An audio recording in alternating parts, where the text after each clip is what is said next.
Hello, friends. Today we are talking about money, the evolution of money. What then is money? Because for us to walk into the capital market, we need to understand certain basic things, right? So, what then is money? We say money is a unit of count, right? That's theoretically. It's an exchange, a medium of exchange, right? But one thing you need to understand about money is it's an illusion, it's unreal, it's a fantasy. Because what we call money today, we can call any other thing money. Right.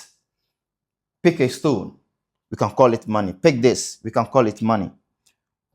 One thing needs to be constant. There must be what? Agreeability.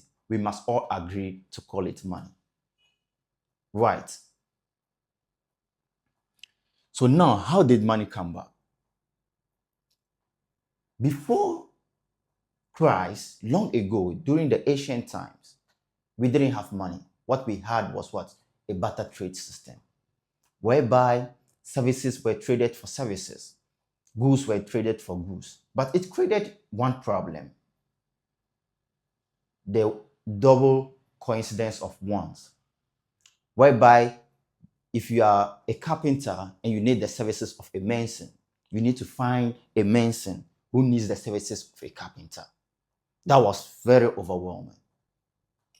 If you have cattle and you want salt, you need to find someone who sells salt and wants cattle. If the person sells salt and doesn't want the goods you want, you cannot trade with the person. So it created a double coincidence of wants, whereby if you have something, you need to find another person who have it and also wants what you have. That was the early days barter trade system. So from barter trade, we moved to, say, barter trade should be, from barter trade, we moved to what we call the cowrie system. I believe the cowrie system was introduced in the 1200s, 1300s, during the 13th century. The cowries were traded. So people purchased goods with cowries. Yes, we moved from the cowries to coins. Even before coins, we had promissory notes. This one was introduced in the 13th century. Yes, we moved to what we call the promissory notes.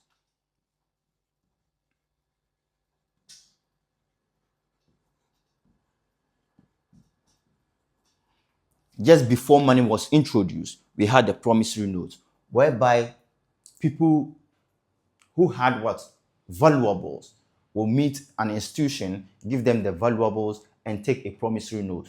Because imagine you are in Ghana, you want to buy goods from India, you have to pick all your valuables, let's say gold, silver, you have to pick them, go to India to trade.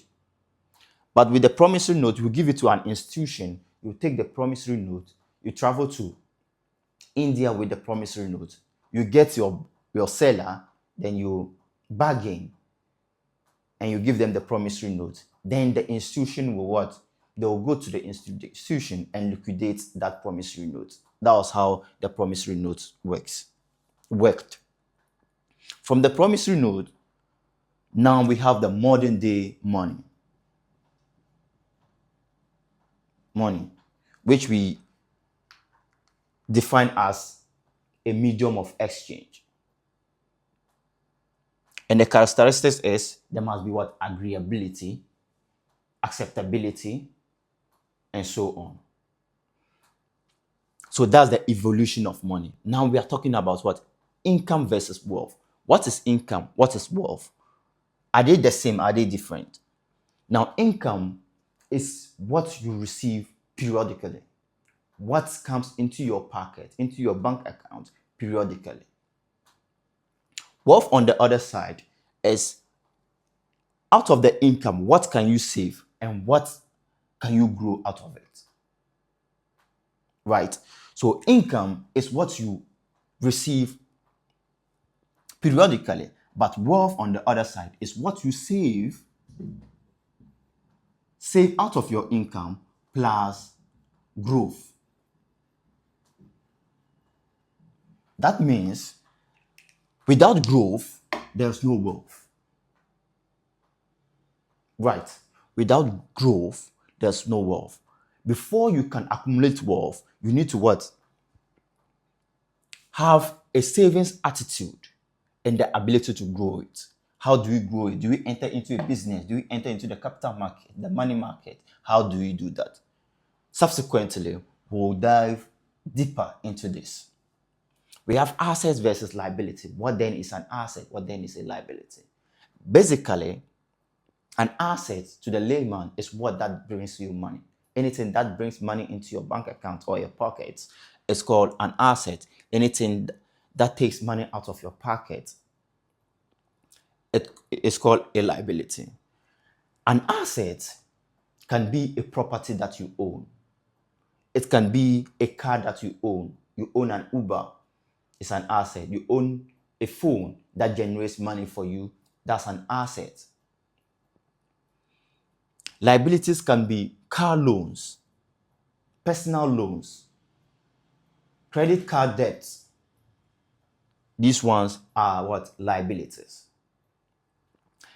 Nonetheless, you need to understand that all these liabilities have the potential of generating you money. For instance, you take a car loan, you've decided to use it for an Uber. That will generate money, so it becomes an asset to you. So it's contextual, right?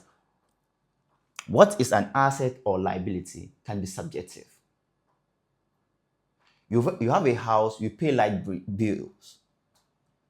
You pay light bill, you don't generate money from it. That's a liability. Someone owns the same house, has rented it out, receives the money. That's an asset. Right.